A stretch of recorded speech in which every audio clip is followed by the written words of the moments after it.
मेरी दुनिया विद वीरा में आपको मैं पिछले 2 हफ्तों से श्रीशैलम की जर्नी पर ले चल रही हूँ। लेकिन श्रीशैलम में हमने रात गुजार ली। अब टाइम था आगे बढ़ने का, विशाखापट्टनम होते हुए उड़ीसा की ओर आने का। तो मैं वीरा इस बार मेरी दुनिया में आपको श्रीशैलम से आगे ले चलती हूँ। जर्नी ये 2500 किलोमीटर की थी बाय रोड, जिसे हमने 15 दिन में खत्म किया था। श्रीशैलम से विशाखापट्टनम एक काफी लंबा रास्ता है। हालांकि हाईवे बहुत ही बढ़िया बना हुआ है, लेकिन इस रास्ते पे कुछ खास इवेंट हुआ नहीं हमारे साथ। बस एक चीज मैंने नोटिस की कि जिस तरह से हमारे यूपी में पान की दुकानें, मोबाइल की दुकानें होती हैं, उसी तरह से इस पूरे रास्ते पर इडली डोसे की दुकानें थी। छोटी छोटी गुमटियां जिसमें केले के पत्ते पर फटाफट ताजे डोसे और इडलियां मिल रही थी। वैसे मैंने एक बात तो बहुत अच्छे से रियलाइज करी, साउथ इंडियंस बहुत ही अच्छे से ऑर्गेनाइज्ड होते हैं। हम एक के बाद एक शहर पीछे छोड़ते गए, लेकिन हमने कभी अपना रास्ता नहीं खोया, क्योंकि हर जगह बहुत ही क्लियर इंस्ट्रक्शंस थे थ्रू आउट द रोड, और इसकी वजह से हम काफी ट्रबल से बचे और ना ही हमने रास्ता खोया। कभी कभी मैजिक बता के नहीं आता है, अचानक से आ जाता है, और अचानक से अगले दिन वो हमारी लाइफ में फिर से आ गया, जब हम पुरी की ओर बढ़ रहे थे, विशाखापट्टनम को पीछे छोड़कर। एक्चुअली हम विशाखापट्टनम में शहर के अंदर नहीं गए थे। हमने हाईवे A5 पकड़ी थी और उसी को पकड़े पकड़े हम पुरी की ओर रवाना हो रहे थे। धीरे धीरे शाम आ रही थी और हम कहीं बहुत ही ज्यादा इंटीरियर में थे। दूर दूर तक कोई भी इंसान नहीं था, सिर्फ जंगल ही जंगल दिखाई पड़ रहा था। ये काफी डरावना भी था और काफी मिस्टिफाइंग भी था। बहुत जल्दी ही सूरज डूबने लगा और हमें अपनी शाम की चाय तो चाहिए थी। अब इन ईस्टर्न घाट्स में हमें हमारी पसंद का ढाबा कहाँ मिलने वाला था। मुझे दिखा एक बड़े से पेड़ के झुरमुट के पीछे एक छोटा सा ढाबा छुपा हुआ था। हम उस पेड़ के चबूतरे पर बैठ गए और अपनी फेवरेट टी को ऑर्डर किया। लेकिन इस बार मैजिक चाय में नहीं था, मैजिक माहौल में था। अचानक से न जाने कहां से सैकड़ों गौरैया वहां पे आ गईं और उसी पेड़ का चक्कर लगाने लगी जिसके नीचे हम बैठे हुए थे। इतना शोर हो रहा था और हमें इतनी हंसी आ रही थी जब हम उनके कॉन्वर्सेशन को समझने की कोशिश कर रहे थे। आसमान धीरे धीरे गुलाबी हो रहा था और गुलाबी के बाद बैंगनी होना शुरू हो गया था। मैंने अचानक से रियलाइज किया कि हम जो इन कंक्रीट वाली सिटीज में रहते हैं, वहाँ हम क्या मिस करते हैं। यही सैकड़ों चिड़ियों का एक साथ झुंड में चहचहाना, या फिर एकदम सन्नाटा, या फिर सोंधी जमीन की महक, और या फिर ताजे पत्तों की खुशबू, और सबसे बड़ी बात, साफ हवा। इस पूरे पहाड़ी एरिया में पोल्यूशन का दूर दूर तक नाम नहीं था। खैर, वो चिड़ियों का झुंड चहचहाता रहा और हम भी अपनी चाय पीते रहे। इस मोमेंट को हम सब ने अपने दिल में संजो के रख लिया। चाय मैं नहीं, मेरी आत्मा भी साथ में पी रही थी। खैर, इस बीच मेरी बेटी ने सोचा कि शांति कुछ ज्यादा हो गई है। अगर ये चिड़ियां चहचहा सकती हैं, तो मैं आवाज ऊंची करके रो क्यों नहीं सकती। बस पता नहीं उसके दिमाग में क्या आया, उसने नॉन स्टॉप 10 मिनट तक रोना चालू रखा। मैं तो डर गई। मैंने कहा पता नहीं क्या हो गया, इसकी तबीयत तो नहीं खराब हो गई है। फटाफट हमने अपने मैजिक को अपने दिमाग में रैप अप किया और कार के अंदर आकर बैठे और दिलीप से कहा, दिलीप भैया गाड़ी दौड़ा लो, रात 12 बजे से पहले हमको पुरी पहुंच जाना है। खैर, रास्ते में बहुत हर्डल्स आए, रोड्स भूल गए, हम गलत रोड पे चले गए, गड्ढों वाले रोड पे आ गए, टायर भी फ्लैट हो गया बीच में। लेकिन फिर फाइनली रात 12 बजे के आसपास हमने पुरी की धरती पे कदम रख ही दिया।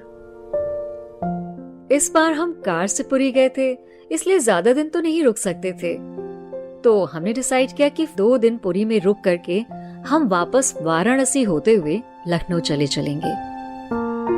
तो 2 दिन वहाँ रुकने के बाद, पुरी को बाय रोड एक्सप्लोर करने के बाद, हम झारखंड से बिहार होते हुए यूपी की ओर आने वाले थे। अब मैं आपको एक बात बता दूं, जिस वक्त मैं गई थी झारखंड की हालत बहुत बुरी थी। एक्चुअली जमशेदपुर के पहले तक तो रोड इतना खराब था, इतना ज्यादा खराब था कि हमने सपने में भी नहीं सोचा था कि कोई रोड इतना खराब हो सकता है। मतलब हमें लगा ये रोड नहीं, हम गड्ढों पे गाड़ी चला रहे हैं। एक्सप्रेसवे की तो बात ही भूल जाइए। एक अकेला सिंगल रोड था और उसमें भी बड़े बड़े एक कुएं के बराबर पॉटहोल्स थे। और उसके बाद रास्ते में हमें टोल गेट पर एक करप्ट पुलिस वाला भी मिल गया, जिसने हमसे हमारे पास जितना भी कैश था वो सब कुछ ले लिया, ये कह के कि हमें टोल टैक्स पे करना होगा जो सामान हम अपनी कार में ले जा रहे हैं। It was so weird. मेरी तो समझ में नहीं आया ये बंदा बोल क्या रहा है। पर चूंकि जगह अजनबी थी और वो इतनी रिमोट जगह थी कि आर्ग्यू करना हमारे बस में नहीं था, तो इसलिए मैंने चुपचाप जितना कैश था वो उसके हवाले कर दिया। इस वक्त चाय की याद तो बिल्कुल नहीं आ रही थी। बस मन हो रहा था कि किसी भी तरह से हम एक ऐसे ठिकाने पर पहुंचे जहां कम से कम इंसान तो दिखे हमें। पर देखिए, लाइफ में एडवेंचर होना बहुत जरूरी है और एडवेंचर के लिए लाइफ में चांसेस लेना बहुत जरूरी है। मैंने हमेशा से इस बात पे यकीन रखा है कि जिंदगी में एक ही बार मरना है और इसके बीच जितना भी टाइम है वो सब टाइम पास है। तो बस इसी से क्यों लेते हुए एक बस स्टॉप पर मुझे एक ढाबा दिखाई पड़ा, इंटीरियर में झारखंड के, जहां मुझे मेरी फ्रेश अदरक वाली चाय समोसे के साथ मिली गई।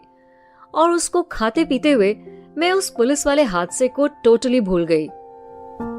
ये अलग बात थी कि उस वक्त डिजिटल पेमेंट नहीं चलता था और कैश हमारे पास था नहीं। ऐसी जगह पर दिलीप हमारी मदद के लिए आगे आया। वो चाय दिलीप ने स्पॉन्सर की। एक बात मैं आपके साथ और शेयर करती हूँ, पर्ल ऑफ विजडम समझ लीजिए। दुनिया का कोई भी मैप, कोई भी ब्लॉग, कोई भी वेबसाइट आपको एक्चुअल कंडीशन उस प्लेस या रोड की नहीं बता सकता है जितना कि वहाँ के लोकल्स आपको बता सकते हैं। तो ये जो हमारा चाय समोसे वाला चाय वाला था ना, वही हमारा असली गाइड बना। और उसने कहा कि देखिए, अगले 30 किलोमीटर भी आपको सड़क ऐसी ही मिलने वाली है, फिर आप जमशेदपुर पहुंच पाएंगे। मेरी रूह अंदर तक कांप गई और अगले 3 घंटे की जो जर्नी थी, जी हाँ, वो 30 किलोमीटर हमने 3 घंटे में तय किए। और ये मेरी जिंदगी का वर्स्ट टॉर्चर था। रोड तो मैसिवली खराब था ही था, रास्ते में लाइट भी नहीं थी और समय भी बीत रहा था। चारों तरफ पेड़ थे और हमें डर भी लग रहा था कि किसी वक्त कोई गुंडा सामने से आकर के हमारी कार ना रोक ले या फिर कोई लोकल थीफ हमें बंदूक दिखा करके रास्ते में ना रोक ले। इतने पे दिलीप ने यह भी कहा कि उसे एक सफेद कपड़े पहने हुए एक महिला भी दिखाई पड़ी। भाई, हमारे पास कोई और चारा नहीं था सिवाय आगे बढ़ते जाने का। तो हमने अपनी हड्डियों की कोई परवाह नहीं की और गाड़ी को भगाते हुए सीधे जमशेदपुर पहुंचकर ही स्टॉप किया। फाइनली हमें सिविलाइजेशन मिल गया। इतना रिलीफ मिला, यकीन से मैं आपको बता नहीं सकती।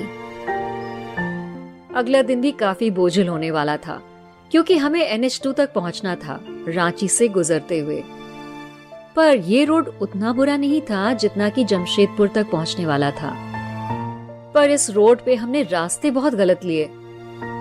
फाइनली शाम होते होते हम किसी तरह से नेशनल हाईवे 2 पर आ ही गए, जो दिल्ली टू कोलकाता है। बस यहीं से हमें वाराणसी जाना था। शाम का वक्त हो चुका था। रोड साइड पे एक ढाबा था जो हमारा ही इंतजार कर रहा था। चारपाई भी साथ में बिछी हुई थी। अरे भाई, मैं तो गई और उस चारपाई पे फुल ऑन लेट गई। जैसे ही हमने चारपाई पे अड्डा जमाया और पानी पिया, लगा जिंदगी फिर से खूबसूरत हो गई है। और सामने हमें 6 लेन रोड दिखाई पड़ रहा था। बस दुख की बात यह थी कि उस ढाबे पर कोई लंच नहीं था, खाने के लिए कुछ भी नहीं था। पर मैं आपको बता दूं, मैं ना कुछ भी कर सकती हूँ। मैं उसकी रसोई में अंदर चली गई। मैंने पूछा, भैया दिखाओ कुछ बचा हुआ है? उसने कहा, हाँ मैडम, चावल बचा है और आलू की सूखी सब्जी थोड़ी सी रखी हुई है। तो मैंने कहा, एक काम करो, चावल को जीरे से दोबारा छौंको, एक तड़का दो इसमें टमाटर और प्याज का आलू की सब्जी में, और बस हमारा खाना तैयार। वो लंच ऑसम था। ढाबे वाले को भी हमारा ये बिंदास एटीट्यूड बहुत पसंद आया और उसने थोड़ी सी बचे हुए चावलों की खीर भी बना दी। और क्या चाहिए था हमें? बढ़िया खाना और साथ में डेजर्ट।